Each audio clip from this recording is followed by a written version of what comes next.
automatikisht në një amnisti fiskale që ne kemi një pikë tjetër në paketën fiskale të 2026-s që ka subjekte të cilat mund të bëjnë një rikthim mbrapa të tatim fitimi, të deklarojnë të ardhura më të mëdha dhe tatim fitimi më të madh dhe të kenë një tatim 5% apo të bëjnë një parapagim ose të bëjnë një parapagim dhe të bëjnë një parapagim për vitet e tjera, për vitin e ardhshëm me 18% më shumë dhe atyre do t'ju mbajt një tatim 5% dhe nuk do kontrollohen nga tatimet për sa kohë të kenë marrëveshje me tatimet që do rrisin fitim. Është një lloj amnistie fiskale që u kundërshtua fuqishëm dhe nuk u lejua. Po, sepse në fakt kanë qenë, domethënë, ajo që u kundërshtua herën e parë më shumë nga të gjitha ishte legalizimi i parave që do vinin nga jashtë.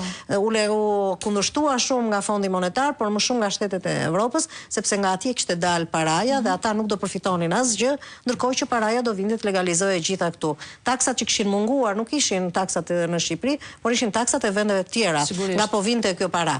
Ndërsa këtë tani në kushtet e tanishme, unë nuk mund ta kuptoj dot një job apo një kamat të papaguar të një shoqërie e cila është në aktivitet. E kuptoj shumë mirë të një shoqërie e cila është mbyllur dhe nuk deklaron më me zero, por sistemi i gjeneron deklarata pa fund në momentin që ai nuk është nuk ka kaluar pasiv. Dhe ai gjeneron dhe këti ja kuptoj.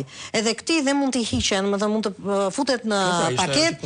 Po, që këtyre që e kanë mbyllur aktivitetin, nuk kanë më, por kanë deklaruar me zero, po i deklarojnë deklaratën me zero, duhet të hiqen edhe gjobat që mund të kenë dalë për një apo dy deklarata që nuk i kanë deklaruar. Po rezulton që klient të pushtetit në tendera, në PPP, etj. Këtë do t'ju thosha.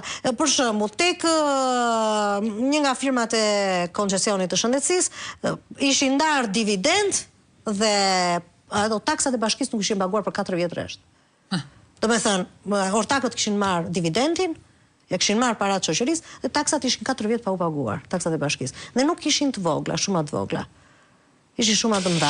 Kështu është edhe me tatimet, njësoj, që ata marrin lekët, kanë ndarë dhe dividende dhe detyrimet tatimore. Dhe një pyetje se ty duhet ta pyes nga ana teknike dhe më pas do ta pyes edhe Romirin nga ana politike.